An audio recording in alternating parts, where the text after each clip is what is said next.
Selamat malam, perkenalkan nama saya Daniel Dwi Kurniawan. Pada video ini saya akan menjelaskan materi mengenai investasi instrumen ekuitas dan hutang. Investasi dalam instrumen ekuitas dan hutang adalah dua pilihan utama bagi para investor yang ingin menyimpan dan mengalokasikan dana mereka. Instrumen ekuitas mengacu kepada kepemilikan saham suatu perusahaan, sementara instrumen hutang mencakup investasi dalam obligasi atau pinjaman yang diberikan kepada pihak lain. Instrumen ekuitas merupakan kepemilikan saham dalam suatu perusahaan. Investasi ini memiliki tingkat risiko yang relatif tinggi dibandingkan dengan instrumen utang, namun potensi imbal baliknya juga lebih tinggi. Harga saham dapat naik turun secara signifikan tergantung pada kinerja perusahaan dan kondisi pasar. Investor dapat memperoleh keuntungan dari investasi ekuitas melalui dua cara utama.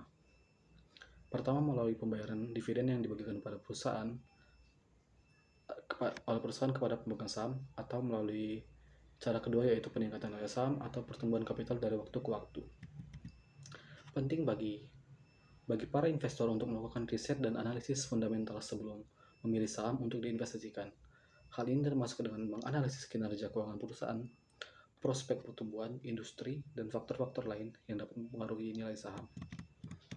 Instrumen hutang melibatkan pemberian pinjaman kepada perusahaan, pemerintah, atau entitas lain dalam bentuk obligasi atau surat hutang lainnya.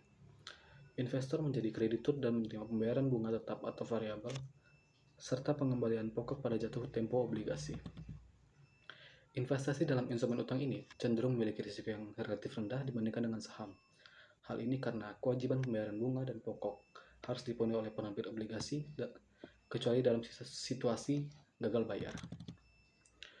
Investor mendapatkan pendapatan tetap dalam bentuk pembayaran bunga yang dijanjikan oleh obligasi.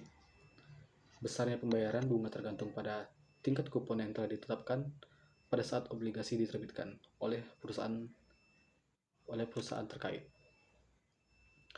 Instrumen hutang dapat digunakan sebagai alat diversifikasi portofolio karena memiliki korelasi yang berbeda dengan saham dan aset lainnya. Hal ini dapat membantu investor untuk mengurangi risiko secara keseluruhan dalam portofolio investasi. Dalam menjalankan strategi investasi, penting bagi investor untuk memahami karakteristik atau ciri-ciri serta risiko masing-masing instrumen, serta mempertimbangkan tujuan investasi, toleransi risiko, dan waktu investasi yang diinginkan. Dengan memahami perbedaan antara instrumen ekuitas dan hutang maka investor dapat membuat keputusan investasi yang lebih cerdas dan terdiversifikasi. Baiklah, sekian materi mengenai instrumen ekuitas dan hutang. Sekian, terima kasih.